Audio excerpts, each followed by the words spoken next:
True Crime South Africa, die Afrikaanse weergawe. 'n Oorspronklike jackpot-potgooi gebaseer op Nicole Engelbrecht se gewilde True Crime South Africa reeks. Die opinies in die potgooi reflekteer nie noodwendig die van Jacaranda FM nie. Hierdie episode laat mens kopkrap. Dis moeilik om te verstaan presies wat gebeur het. Die aantuigings deur die oortreder en die staat wat dit teengestaan het. En miskien sal jy ook, nes ek, aan die einde voel dat dit nie sin maak nie. Dis moontlik, omdat ons nie wil hê dit moet sin maak nie. Wees gewaarsku, hierdie episode bevat inligting oor die dood van 2 jong kinders. Navorsing sluit in 'n episode van die nou bekroonde TV-reeks Autopsie, as ook honderde bladsye van die uitspraak en die vonnisoplegging. Welkom by True Crime South Africa, die Afrikaanse weergawe. Ek is Gerda de Souza, en hierdie is die verhaal oor die Majani gesinsmoorde. Regitile Tsetlo is in 1982 gebore aan haar ouers John en Pauline. Sy het 3 bloedbroers en susters gehad en 'n stiefbroer. Hulle is grootgemaak in wat beskryf is as 'n familie wat baie goed gefunksioneer het, met stabiele verhoudings en sosio-ekonomiese status. Tydens haar laerskooljare het Regitile erge hoofpyne begin kry en dit het voortgegaan totdat sy 'n volwassene was. Regitile het deur die jare geleer hoe om met die kopseere saam te leef en dit te beheer deur middel van medikasie, maar die neeweffekte, soms vir 2 tot 3 dae, was baie erg. In 2000 skryf sy matriek en gaan studeer vir haar nasionale diploma in rekenaaringenieurstelsels. 3 jaar later, in 2003, ontmoet Regitile vir Maxwell Majani. Maar hy was op daai stadium nog getroud met 'n ander vrou. Dis nie duidelik presies wat die aard van hulle verhouding was nie. Regitile en Maxwell het voortgegaan met hulle buiteegtelike verhouding. Daar sou later gesê word dat hulle verhouding wel baie stormagtig begin het en dat dit maar soos enige ander verhouding op en af was. In 2011 gebeur daar 3 goed wat Regitile en Maxwell se verhouding in sement gegiet het. Hy het die egskeidingsproses afgeskop om sy huwelik te beëindig. Sy het 'n tussentydse beskermingsbevel teen hom gekry, maar toe die egskeiding deur is later daai selfde jaar, trou Regitile vir Maxwell. Hy sal later erken dat die tydperk, terwyl hy deur sy egskeiding gegaan het, baie stresvol was, en dit het daartoe gelei dat sy verhouding met Regitile ook baie stormagtig was. In die redes wat sy aangevoer het vir die tussentydse beskermingsbevel teen hom, het Regitile aangedui dat sy om haar lewe gevrees het en dat daar 'n geskiedenis van mishandeling en geweld was in hulle verhouding. Regitile het egter nie verder gegaan om die bevel 'n permanente een te maak nie. Sy is later tydens haar inhegtenisneming hieroor uitgevra en toegesê dat sy dit als opgemaak het om vir Maxwell te wys dat hy nie met haar moet skoor soek nie. Daar was nooit weer enige bewyse of klagtes van mishandeling in hulle verhouding hierna nie. Maar mens kan hierna kyk vanuit 2 perspektiewe. Die een is dat slagoffers van mishandeling gereeld die klagtes terugtrek of selfs ontken dat dit ooit gebeur het, want hulle besef dat die mishandelaar heel moontlik aangekla gaan word. Dit is die wyse van beheer en die siklus van mishandeling. Maar aan die ander kant is dit ook nie ongewoon vir die oortreders in 'n verhouding om voorkomende regsaksie te begin teen die slagoffer van die mishandeling nie, as deel van 'n strategie om homself te verontskuldig en dit op die manier baie moeilik te maak vir die slagoffers om 'n saak geregistreer te kry. Regitile sou self later sê dat sy gelieg het oor die mishandeling in haar verhouding toe sy aanvanklik die bevel teen Maxwell bekom het, om hom te wys waartoe sy werklik in staat was. Mens moet ook in ag neem dat Regitile werklik haar man se ondersteuning nodig gehad het toe sy die klagte teruggetrek het. Mens kan aanhou wonder, en dit maak heel moontlik geen verskil aan die saak nie, behalwe as jy onthou hoekom Regitile die bevel gekry het om mee te begin, om haar man te wys met wie hy te doen het. Want sy sou hom dit weer wys, in die mees angswekkende van wyses. Dis wat die staat aangevoer het. Een van die redes hoekom Maxwell heel moontlik sy vrou geskei en met Regitile getrou het, was omdat sy swanger was. Sy het geboorte gegee aan hulle eerste seun, Keandre, nie lank nadat hulle getrou het nie. Maxwell was 'n psigiater, wie sy praktyk baie goed gedoen het. Hy het spreekkamers gehad in Bloemfontein, Polokwane en Mahikeng. Reketile het ook haar eie besigheid gehad. Hulle was finansiëel suksesvol en het begin om te ontwerp en bou aan hulle droomhuis. Intussen het Reketile die bestuur van Maxwell se praktyk oorgevat en sy het ook haar graad gekry in inligtingstelsels. In 2013 gee Reketile geboorte aan hulle tweede seun, Alware. 2 van Maxwell se kinders uit sy vorige huwelik het ook by hulle gebly en almal wat na die tyd deur die polisie ondervra is, het saamgestem dat hierdie 'n baie gelukkige familie was. Volgens Maxwell en almal anders in hulle lewens was Reketile se geestesgesondheid op 'n goeie vlak. Sy het ook na haar fisiese gesondheid omgesien en sy het ook 'n paar keer 'n week met 'n persoonlike fiksheidsinstrukteur geoefen. Die enigste ding wat bietjie stres in hulle lewens veroorsaak het, was terwyl hulle droomhuis in 2015 gebou is. Maar hierdie prentjie van die perfekte lewe het 'n reuse ontploffing toegesmeer. Wat sou kom? Die ondersoek het gefokus op die 3 dae voor en op Vrydag 17 April 2015. Die rede hiervoor sal meer duidelik word wanneer ons by die verhoor kom en ook die vreemde inligting oor die medikasie wat Reketile moontlik ingeneem het. Vir haar het 'n normale dag begin deur haar 2 seuns en een van haar stiefkinders in die oggend skool toe te ry. Dan kom sy terug huis toe vir ontbyt met haar man. Op daai Woensdag, 15 April 2015, het sy presies net dit gedoen, voor haar persoonlike fiksheidsinstrukteur vir sy sessie met haar opgedaag het. Maar op daai dag het Reketile se menstruele siklus begin en sy het krampe gehad. Sy het ook gekla dat haar bors seer was, so die oefensessies is drasties verkort. Nadat die instrukteur daar weg is, vat Reketile 'n paar teegies van die asmapompie wat vir haar jongste seun voorgeskryf is. Die medikasie was Symbicort, wat aanvanklik deur die seun se huisdokter voorgeskryf is, maar toe die voorskrif klaar is, het sy pa Maxwell nog 'n voorskrif gegee. As 'n psigiater kon hy dit doen. Die voorskrif was egter nie vir Reketile ook nie, maar dit het voorgekom asof sy dit wel gereeld gebruik het vir wat sy beskryf het as 'n seer bors. Symbicort bevat steroïde wat inflammasie in die liggaam verminder, as ook formoterol wat 'n bronkodilator is wat die lugpypspiere help verslap om asemhaling te vergemaklik. Volgens Reketile het haar man vir haar gesê dat die asmapomp die stywe gevoel op haar bors sou help verbeter, maar hy het later gesê hy het nie geweet sy gebruik dit nie. Sy was nie seker hoeveel keer sy van die asmapomp af ingeasem het nie, maar het gereken dit was soveel as 3 of 4 teegies. Later daai dag sou sy die asmapomp weer gebruik en ook 'n Mypaid Forte drink wat deur haar ginekoloog voorgeskryf is vir die erge menstruele krampe. Mypaid Forte is 'n kombinasie van ibuprofen en parasetamol vir pynverligting. Daai Woensdag het Reketile gesê sy het nie verskillend gevoel van enige ander dag nie, maar sy het wel min energie gehad as gevolg van die krampe en die seer bors. Donderdag, 16 April 2015, het 'n erge kopseer binne Reketile begin opbou. Dis nou boon en behalwe vir die menstruele krampe en die moeilike asemhaling wat ook steeds voortgeduur het. Weereens vat sy 'n paar teegies van die Symbicort asmapomp en nog 'n Mypaid Forte. En sy drink ook Migral tablette wat sy gereeld gebruik het vir kopseere en migraines. Migral bevat ergotamine en kafeïne wat saamwerk as aarvernouers om die weg deur die bloedvaatstelsel te vernou. Reketile het ook cyclizine gedrink teen naarheid. Migraines maak mens soms baie naar en dis ook 'n neeweffek van Migral. So, dit het sin gemaak dat Reketile dit ook wou keer.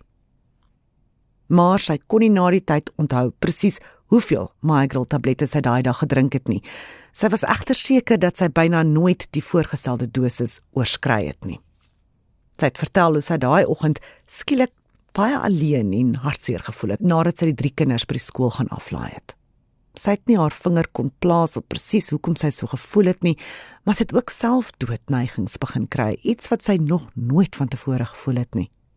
Later daai aand vertel sy vir haar man dat sy nie fisies goed voel nie, maar sy noem nie haar geestessimptome nie. Sy sê sy het deur die dag medisyne ingeneem om beter te voel, maar toe dit tyd was om te gaan slaap, was sy nie lekker nie en steeds ook met die selfdoodgevoel binne haar. Daai aand slaap Regitile baie sleg en teen die tyd wat die son Vrydagoggend opgekom het, voel sy verskriklik sleg.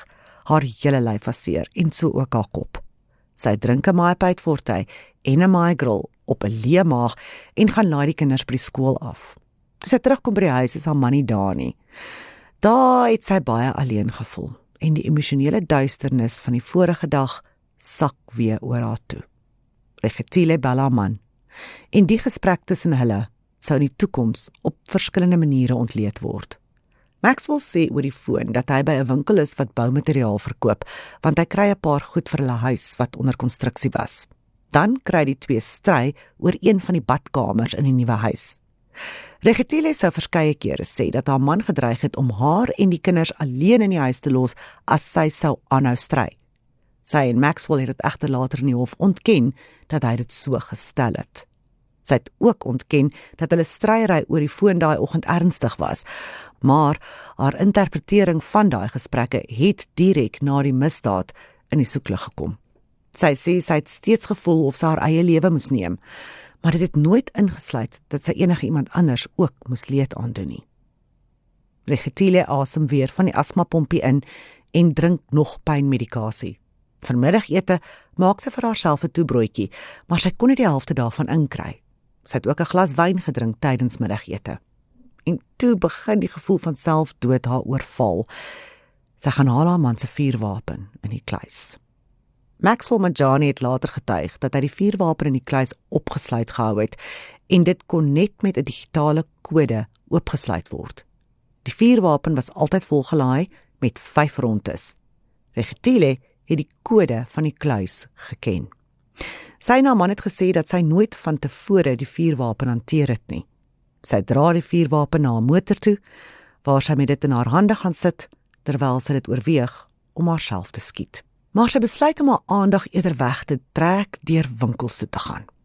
Die geweer sit sy in die motor se kattebak en sy ry Pick n Pay toe in Silverton. Daar koop sy 'n paar goed, insluitende baba doeke vir haar jongste seun. Toe is sy Dis-Chem toe waar sy haar fisiese simptome aan die apteker beskryf het en ook al die medisyne noem wat sy reeds ingeneem het. Die apteker beveel Empacod en Kefenec aan. Empacod is 'n kombinasie van parasetamol en kodeïn teen pyn en Kefenec bevat diclofenac kalium vir die behandeling van koors en gematigde pyn wat deur inflammasie veroorsaak word. Regitile koop albei die middels as ook nog 'n pak Maaigrill en medikasie vir haar jongste seun, wie sy geglo het besig was om verkoue te kry. Sy koop ook 'n blikkie Red Bull en terug in haar kar drink sy 'n Maaigrill en sluk dit af met die energiedrankie. By haar jongste seun se skool kry sy 'n violens slaap en sy gaan lê vir 'n rukkie langs hom. Toe hy wakker word, ry sy hom huis toe en daar drink sy 'n Empacod, Kefenec en nog 'n Maaigrill tablet. Sy sluk dit als af met die res van die Red Bull. Daarna ry sy na haar oudste seun se skool. Hy was besig met 'n sportoefening en Regitile staan langs die veld en kyk. Daar sê sy, het sy 'n vreemde gevoel gekry, asof sy vanuit haar eie liggaam na haarself staan en kyk langs daai sportbaan. Sy het later gesê haar laaste duidelike herinnering voor die volgende paar uur was hoe sy haar kinders in die kar gekry en hulle sitplekgordels vasgeknip het.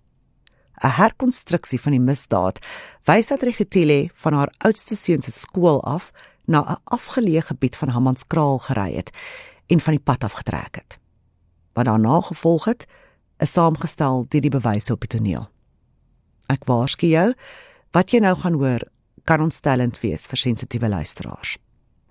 Regitile het die vuurwapen uit die kar se kattebak gaan haal en omgestap na die passasierskant van die motor, waar haar 2-jarige seun Alvaro gesit het.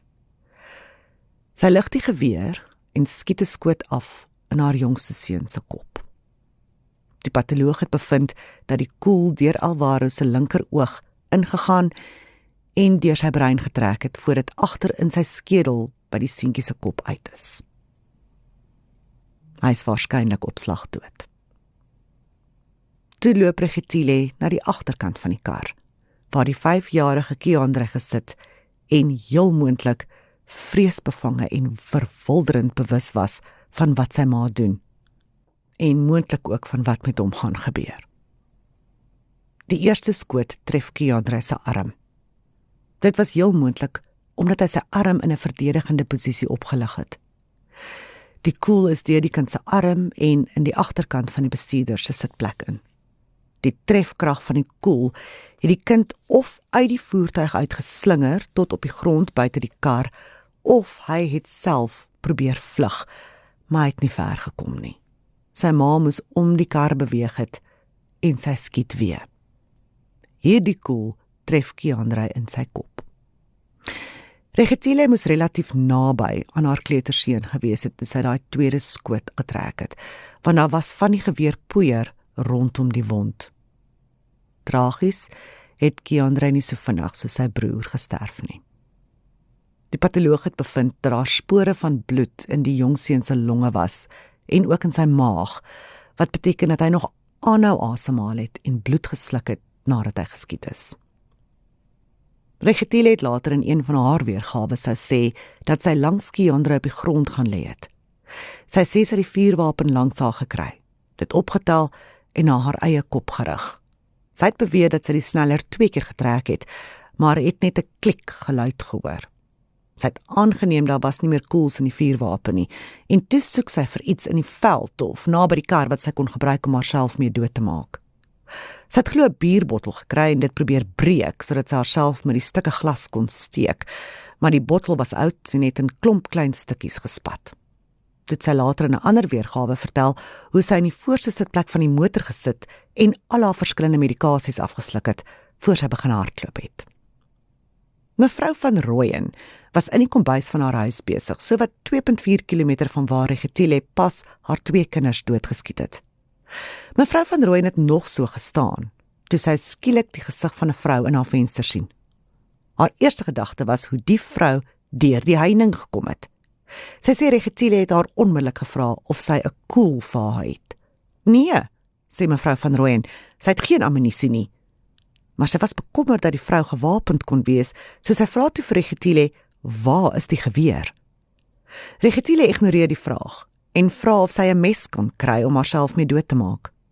Mevrou van Rooyen sê vir Regitile dat sy haar nie gaan help om haar eie lewe te neem nie. Regitile sê dis oukei, sy gaan dan na die hoofweg toe stap en haarself voor 'n aankomende motor ingooi. Mevrou van Rooyen begin in 'n kalm stem met Regitile praat en vra hoekom sy selfdood oorweeg. Regitile antwoord, ek het my kinders geskiet, maar ek het nie genoeg koels gehad om myself ook te skiet nie. Sy gaan voort deur te sê as sy nie haar eie lewe neem nie, gaan haar man haar doodmaak. 'n geskokte mevrou van Rooyen beteel haar emosies en vra Regitile hoekom sy haar kinders vermoor het. Regitile vertel dat haar man haar verneek, beplan om van haar te skei en die kinders vir 'n ander vrou wil gee om groot te maak. Toe bel mevrou van Rooyen die gemeenskapspolisieringsorganisasie in hulle gebied en praat met 'n meneer Dorfling. Hy sê mevrou van Rooyen aan om Regitile te vra waar haar kar is en of sy seker is haar 2 seuns is wel dood. Regitile sê sy sal aanwysings gee vir die polisie en ja, sy is seker die kinders is dood, want sy kon onthou dat sy haar jonger seun 1 keer en haar ouer seun 2 keer geskiet het. Beide Dorfling en die polisie het onmiddellik na die toneel gery, terwyl mevrou van Rooyen die versekering gegee het dat sy Regitile sal verhoed om haar huis te verlaat. By die kar verklaar noodspanne die 2 jong seentjies wel dood op die toneel. Volgens mevrou van Rooyen het Regitile haar gevra of sy haar selfoon kan gebruik en sy bel haar ma. Mevrou van Rooyen sê Regitile het verskeie tale gepraat. Sy kon beide Engels en Afrikaans goed praat en het ook 'n Afrika taal gepraat met haar ma op die foon. Aanvanklik, sê mevrou van Rooyen, was Regitile uit asem, maar kalm. Sy het nie gehuil nie en het 'n wit poeier om haar mond gehad. Ten spyte van die uiters skokkende storie wat sy vertel het mevrou van Rooyen gesê Regitile het duidelik gepraat en was rasioneel. Haar klere was skoon, geen bloed of grond wat aan haar lyf was nie. Meneer Dorfling se getuienis het dit als beamoen. Hy het vertel dat Regitile ook aan hom gesê het dat sy haar seuns doodgeskiet het en dat sy haar eie lewe wou neem voor haar man haar doodmaak. Kaptein Mokgapa was een van die eerste senior polisiebeamptes op die toneel. Sy was op daai stadium reeds 27 jaar in die polisie en het gemeen dat sy in daai tyd al baie gruwdade gesien het. Maar dit was voor daai middag by Regitile se blou BMW. Mokgapa het later gesê dit was een van die mees ontstellende misdaadtonele wat sy ooit sou aanskou. Later het Regitile Majani onmiddellik aan kaptein Mokgapa vertel dat sy haar kinders doodgemaak het en sy die polisiekaptein ook gevra om haar te help om haar eie lewe te neem. Mokgapa knip Regitile kort en verduidelik haar regte voor Regitile enigiets anders kon sê wat haar verder sou self inkrimineer. Regitile is in die polisievoertuig ingesit vir haar eie veiligheid en daar het sy toegesluit gesit totdat hulle by die polisiestasie gekom het. Kaptein Mokgapa sê sy het deurentyd gaan seker maak dat Regitile steeds in 'n goeie gesondheidstoestand is. Later het Regitile ook aan kaptein Mokgapa gesê dat sy al vir 12 jaar in 'n ongelukkige huwelik is en glo dat haar man op die punt was om haar te los vir 'n ander vrou en hulle kinders van haar weg te vat. Maxwell Majani was by die bouperseel van die gesin se nuwe huis, toe sy foon daai middag lui. Hy sien dis 'n nommer wat hy nie ken nie, so hy tel nie op nie. Hy bel so wat 'n uur en 'n half later terug en 'n vrou antwoord. Sy sê sy is by sy vrou en dat sy jammer is om hom in te lig dat Regitile hulle 2 jong seuns doodgeskiet het. Maxwell was aanvanklik so geskok dat hy die foon neergesit het. Na 'n paar minute bel hy egter terug en vra vir die voertuig se nommerplaat. Die vrou aan die ander kant lees dit vir Maxwell. En dis hoe hy kon bevestig dat die nuus wat hy nou so pas meegedeel is, wel die waarheid is. Toe Maxwell Majani op die toneel kom, sê hy het probeer om met sy vrou te praat, maar dat sy de mekaar gemompel het. Hy kon ook sien dat sy op die agtersitplek van die polisiemotor opgegooi en haarself benat het. Maxwell sê dit was eers 'n paar dae later, toe hy weer met sy vrou kon praat, nadat hy toegelaat is om haar in die tronk te kon besoek. Hy het na 'n paar dae later gedink om haar te vra wat gebeur het, en hoekom sy hulle 2 seuns vermoor het. Die vuurwapen wat Regitile gebruik het, is in die motor gekry, en so ook haar selfoon, haar skootrekenaar en 'n halwe bottel water. Ten spyte daarvan dat sy gesê het sy het al die medikasie in haar besit gedrink, was daar geen aantekening van enige leë bottels of boksies pille in die kar nie. Die gebrekkige inligting was nie die enigste probleem betreffende die hantering van die misdaadtoneel nie. Die staatsaanklaer sou later daarop sinspeel dat dit wou voorkom of die polisiebeamptes wat aan die saak gewerk het, van mening was dat dit baie duidelik was dat Regitile skuldig was, omdat sy dit self erken het. En daarom is die forensiese ondersoek van die kar, wat die belangrikste deel van die misdaadtoneel was, afgeskeep. Gelukkig is foto's geneem. Maar 'n forensiese ondersoeker wat met die foto's gewerk het, sou later sê dat die foto's van 'n baie swak kwaliteit was. Dis egter al wat die staat gehad het om mee te werk. Daar was geen analise gedoen van die bloedspatselpatrone nie en ook geen ballistiese toetse op die koels nie. Maxwell Majani is die volgende dag toegelaat om die motor te gaan haal en teen die tyd dat die polisie weer in kontak was met hom om die motor weer terug te kry vir verdere toetse, is die sitplekke uitgehaal en alles is vervang. Regitile is aangekla van die moord op haar seuns, Alvaro en Keandre, as ook vir die onwettige besit van 'n vuurwapen en ammunisie, omdat sy nie 'n lisensie gehad het om haar man se vuurwapen te mag afvuur nie. Sy is op borg vrygelaat op voorwaarde dat sy vir sielkundige waarneming gestuur word. Die staat sou later sê tot op daai punt was daar nooit enige sprake dat Regitile baie medikasie gedrink het wat moontlik haar gedrag op daai dag kon beïnvloed nie. Sy het gesê sy kon nie onthou dat sy haar kinders doodgeskiet het nie. Daar was net dele van die dag wat sy kon onthou, tot op die punt waar sy haar 2 seuns vasgegordel het in die kar. Die volgende ding wat sy kon onthou, was hoe sy langs Keandre op die grond wakker geword het, en toe haar pogings om haar eie lewe te neem. Sy kon geen gesprekke onthou wat sy met enige iemand gehad het na die moord nie, en ook nie hoe sy bely het dat sy haar 2 seuns doodgeskiet het, omdat sy in 'n ongelukkige of mishandelde huwelik was nie. plaas daarvan het Regitile nou vasgestaan dat dit nie sin sou maak vir haar om dit te sê nie, want is eenvoudig nie waar nie. Sy het geen idee gehad wat daai dag oor haar gekom het nie. Sy onthou hoe sy self dood oorweeg het, maar volgens haar het dit nooit daarin ontaard dat sy iemand anders, behalwe haarself, sou wou leed aandoen nie. En sy het definitief nie gedink dat haar man beplan het om van haar te skei en hulle kinders sou vat nie, en ook nie dat dit haar daartoe sou dryf om hulle 2 seuns dood te skiet nie. Dit was als vir haar 'n raaisel, totdat sy begin praat het oor hoe sy gevoel het oor die 2 dae voor die moord, en daaroor begin wonder het of die medikasie nie moontlike rol gespeel het nie. Teen die tyd dat Regitile op borg vrygelaat is, het dit begin voorkom of dit haar verdediging sou wees. Regitile se verhoor het afgeskop met haar wat onskuldig gepleit het op klagtes van moord, en haar verdediging het haar verklaring voorgelees.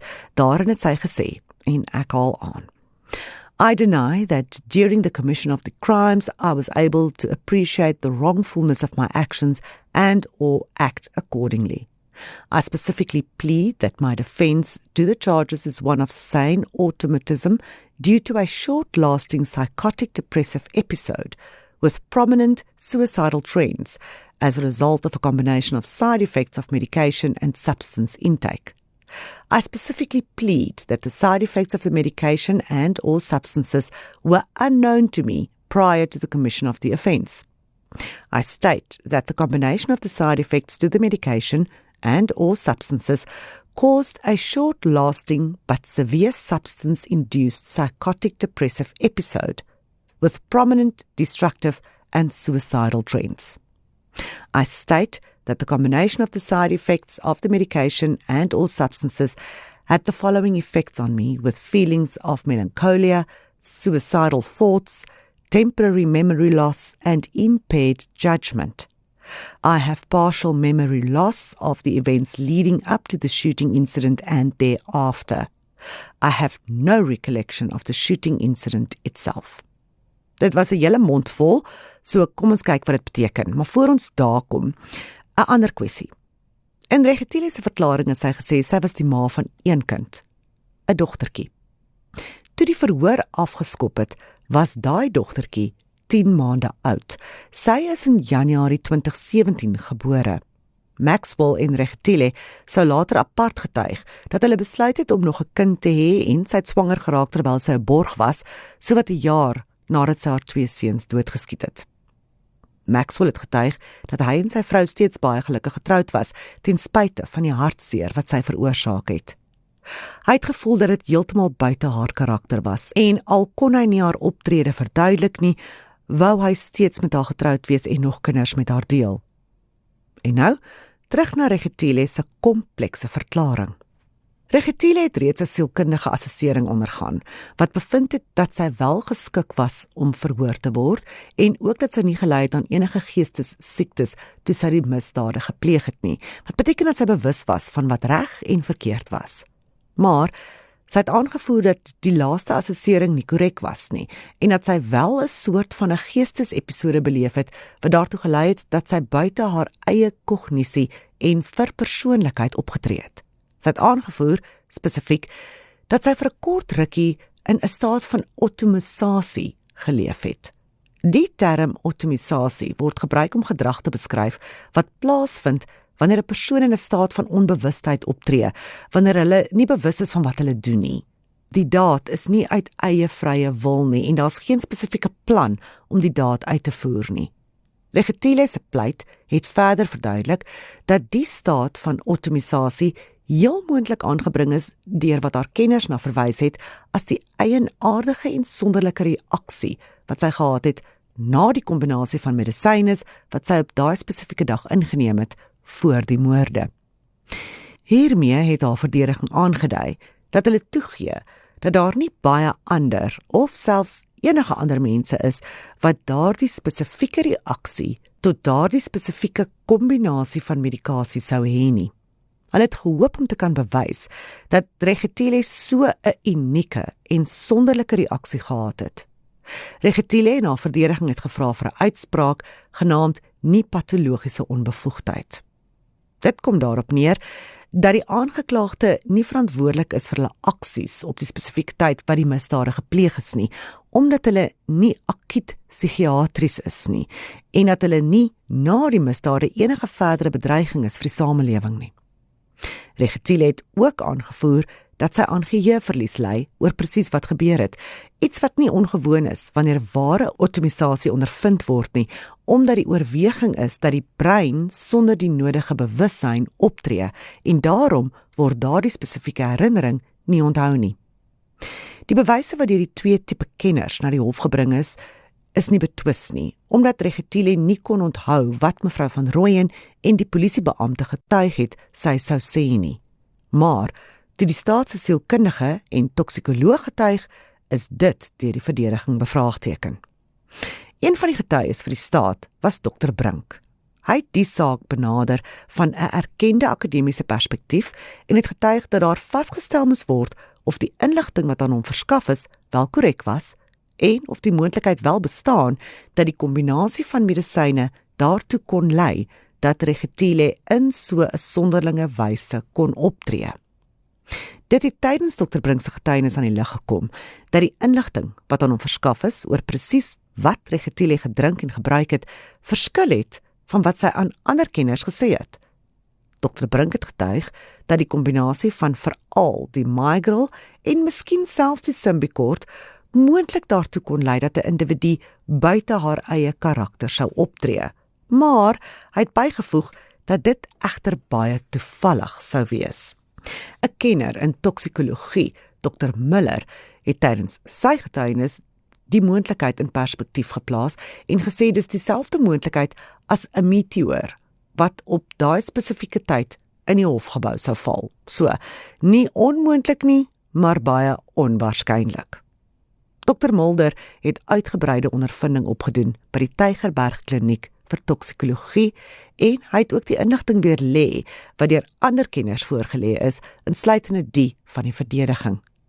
Een van die verdediging se kenners op die gebied van toksikologie het getuig oor 'n studie wat gedoen is oor 'n spesifieke middel in die Symbicort inasemtoestel. Die studie het 5 voorvalle bespreek waar individue of geweldsmisdade gepleeg het of heeltemal buite hulle eie karakter opgetree het nadat hulle die middel glo ingeneem het wat in Symbicort is. Maar die staat het uitgewys dit was heeltemal verkeerd om dit as deel van die verdediging voor te lê en Regetiele se optrede hierdeur te probeer staal. Volgens Dr. Mulder was die middel wat in die studie uitgewys is wel in dieselfde groepering as die wat in die inasemer gebruik word, maar dit was nie dieselfde bestanddeel nie en het 'n heel ander molekulêre struktuur. Hy het bygevoeg, die 5 voorvalle waarin in die studie verwys word, verband hou met individue wat die steroïed per mond ingeneem het en nie deur middel van 'n inasemingstoestel nie. Dit maak 'n groot verskil in hoe die middel versprei en die impak daarvan op die mens se liggaam. Volgens Dr. Miller was daar absoluut geen voorvalle wat aangemeld is waar die Symbicort inaseming tot enige psigiatriese wangedrag gelei het nie. Dr. Miller het sy getuienis afgesluit met aangrypende woorde, wat die regter self ook later weer sou na verwys. Miller het gesê dat daar baie keer tydens die verhoor verwys is na selfdood, maar dat niemand ooit moord geopper het nie, vir een of ander rede. Hy het weer benadruk dat hy geen verband kon kry tussen die medikasie, die medisynes wat die aangeklaagde ingeneem het en die aanvang van 'n misdaad nie.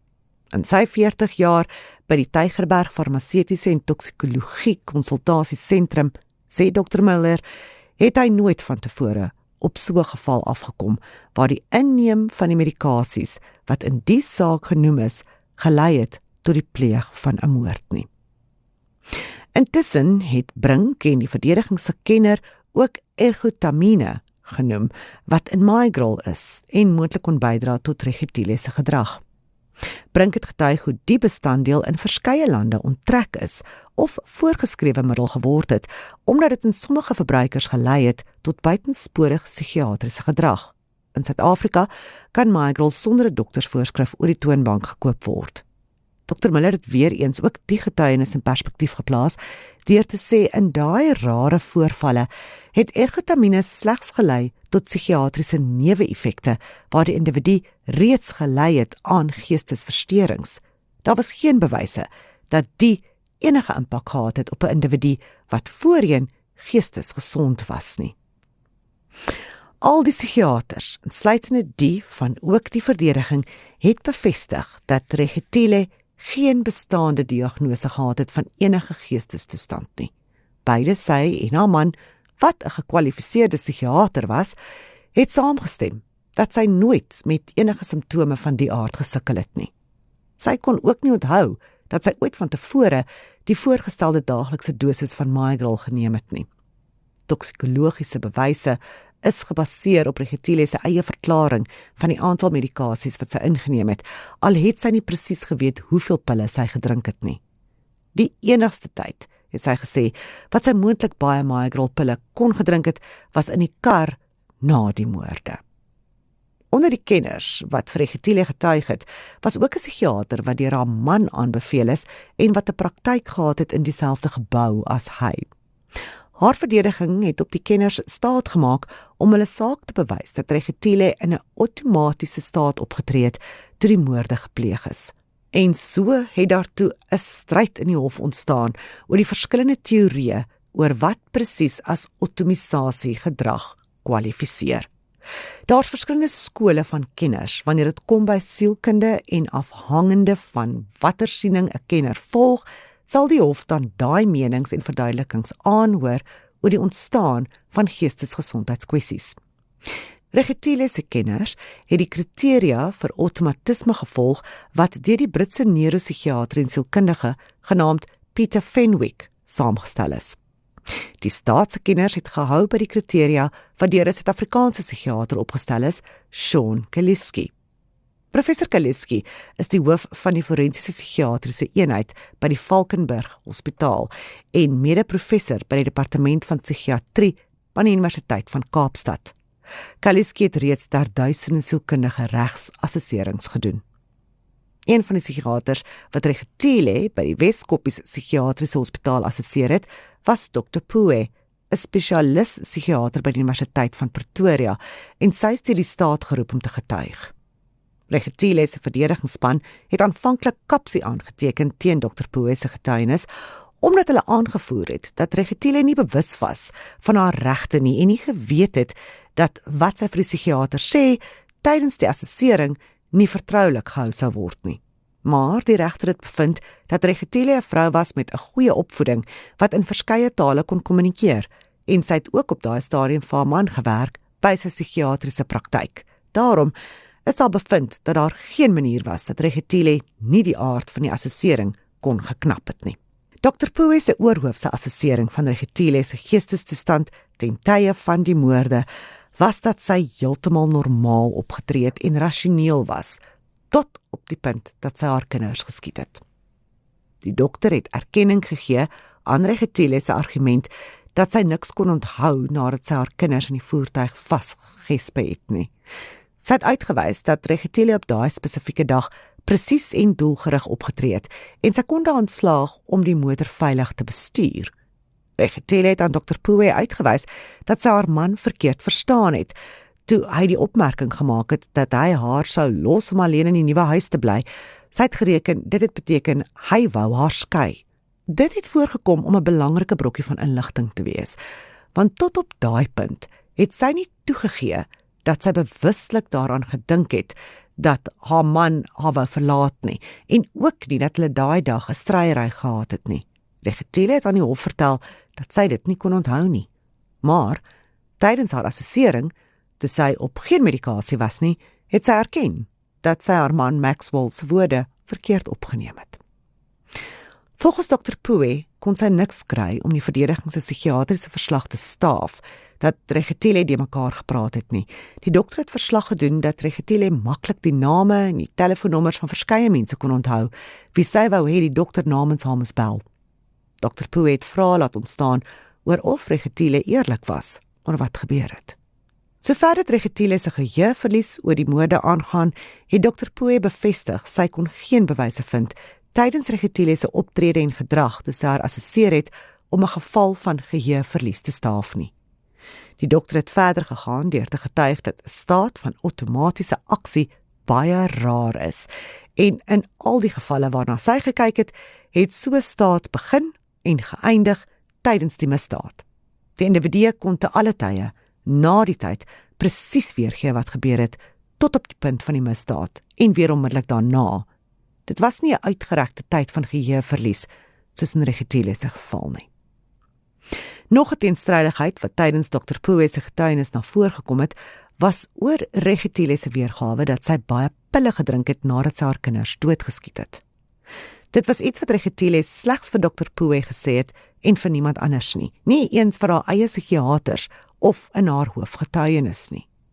Na die verweer deur Regitile dat sy in 'n staat van outomatisme was en die getuienis van elke kenner en ooggetuie opgeweeg is, het dit duidelik geword dat Regitile se herinnerings en oomblikke van geheueverlies nie sin gemaak het nie. Haar aanvanklike verweer dat sy niks verder kon onthou as toe sy haar kinders ingegespe het en toe weer langs die motor bykom nie, is maande later afgebreek, toe sy aan Dr. Puwe gesê het, sy onthou hoe sy haar kinders se name uitgeroep en toe die pille in die kar gedrink het. Sy het selfs aan omstanders kon bevestig dat beide haar seuns dood is en het presies kon sê hoeveel keer sy hulle geskiet het.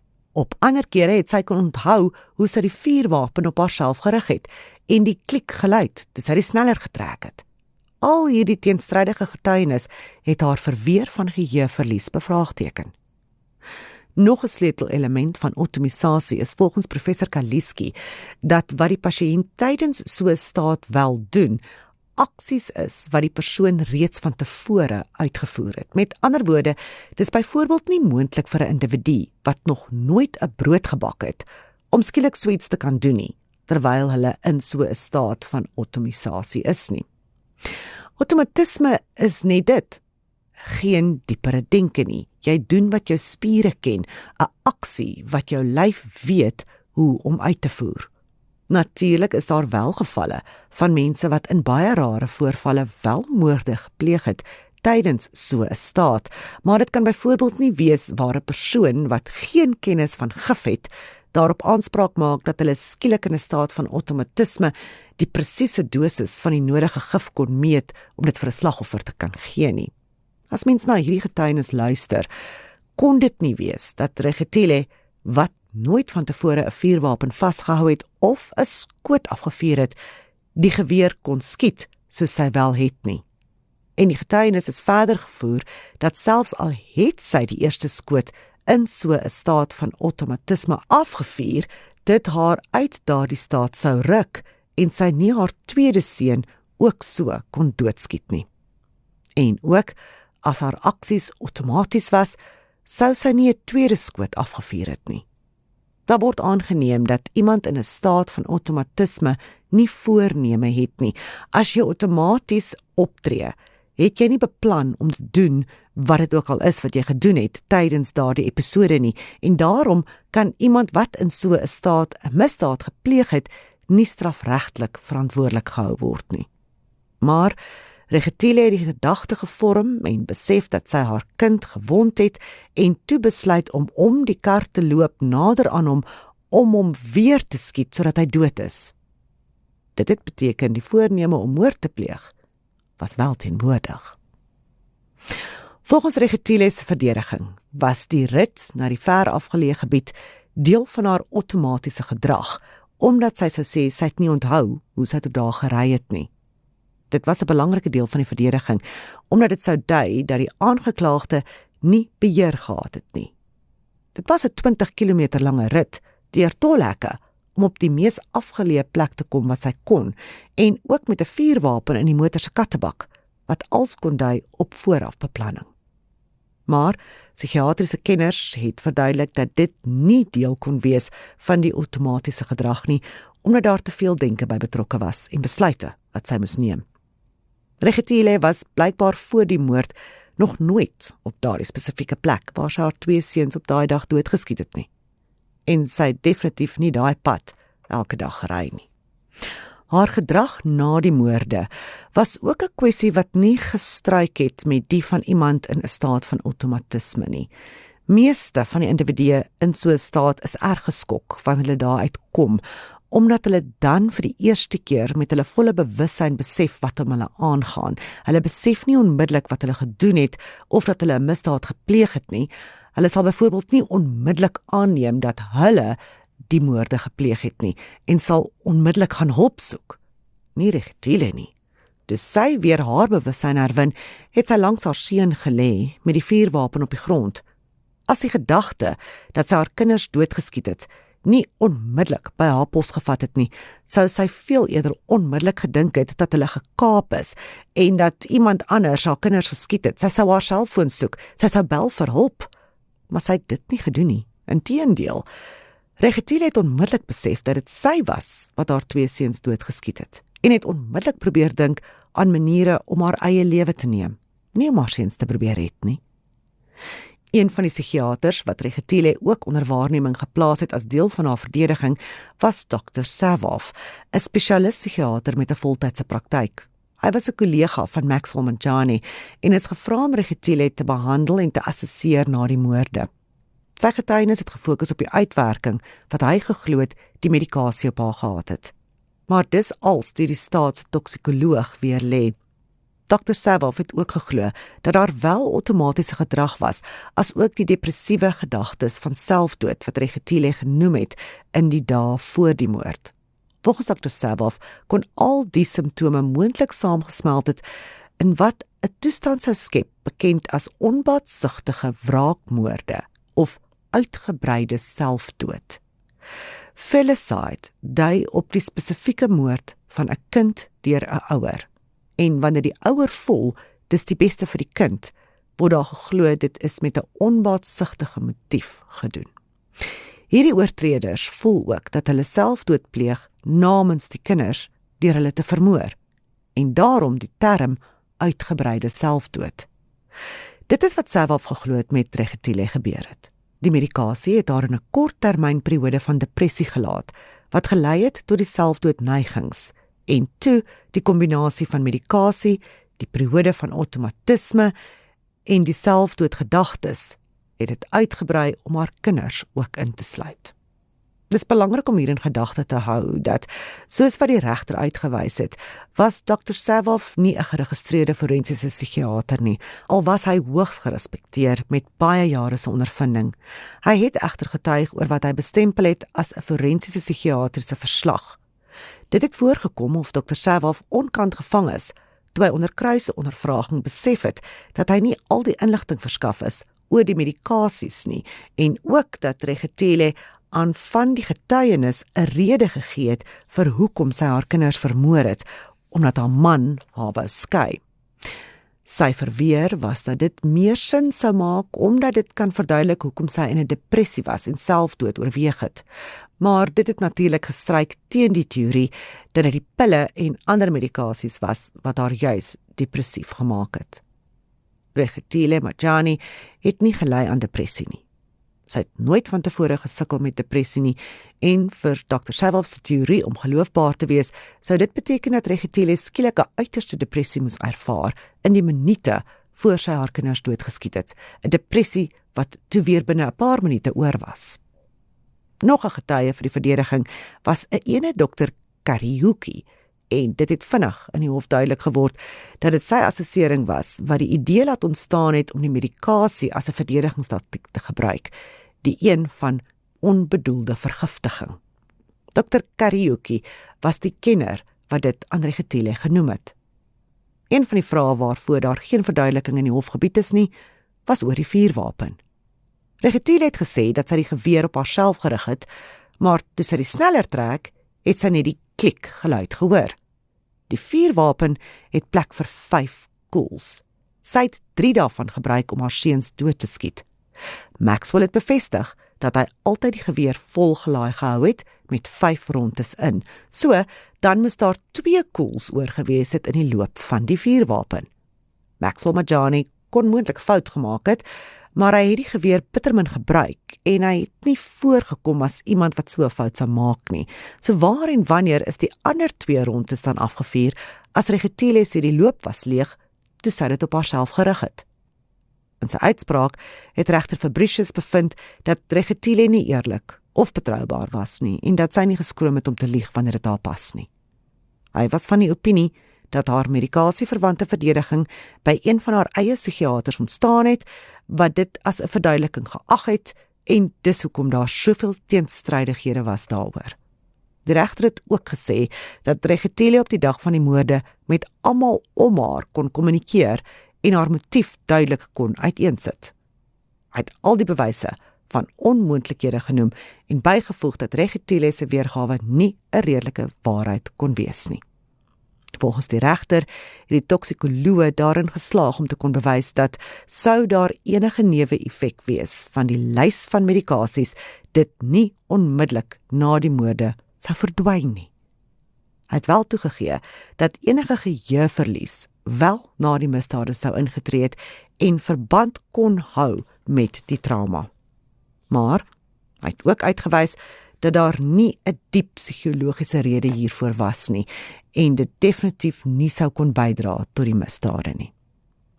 Regter Fabricius het die verweer dat die medikasie 'n rol gespeel het van die hand gewys en gesê volgens hom was die eerste motief wat genoem is die ware een.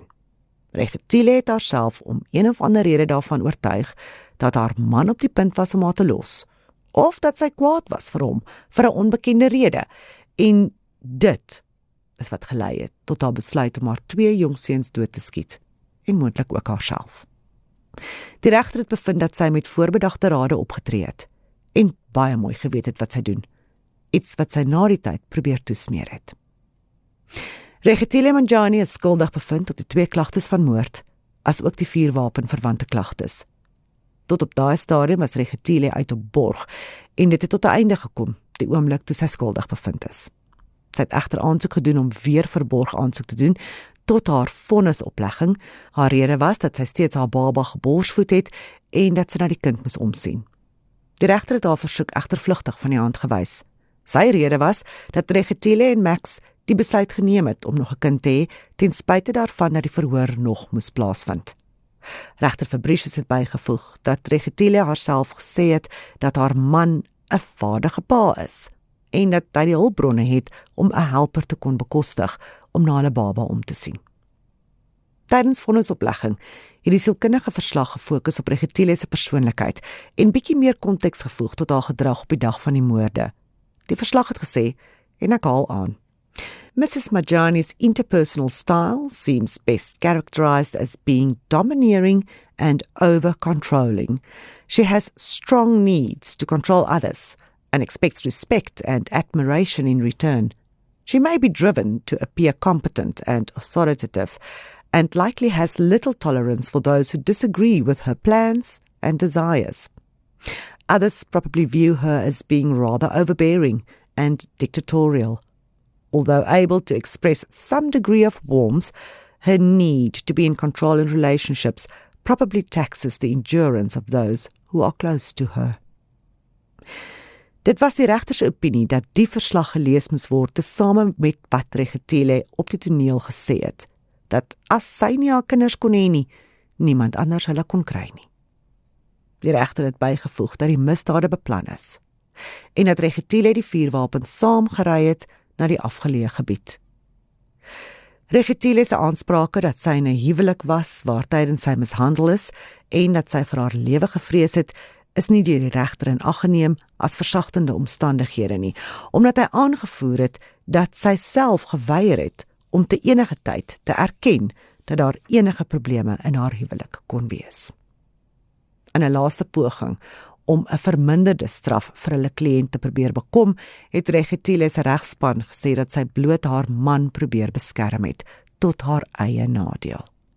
Maar geen bewyse hiervoor is aan die hof voorgelê nie, en die regter kon dit nie in ag neem toe hy haar vonnis bepaal het nie. Wat wel deur die regter in ag geneem is die verslae deur die familielede van die seuns, asook kinders en onderwysers by hulle skole en polisiebeamptes op die toneel as sekondêre slagoffers. Die dood van Alvaro en Keandre Majani het baie mense baie diep getref. Hulle ma, Regitile Majani, is 2 keer lewenslange tronkstraf opgelê, 1 vir elk van haar seuns wie sy doodgeskiet het. Haar aansoek om appel is onmiddellik afgekeur. Regitile Majani het in die tronk begin met haar doktersgraad. In April 2024 het die Monarch Business School in Switserland 'n skakel gepubliseer na haar navorsingsvoorstel vir haar doktersgraad, getiteld Assessing the Socio-Economic Impact of Female Recidivism on the Attainment of Sustainable Development Goals, a Gender-Responsive Study at the Johannesburg Female Correctional Centre in South Africa.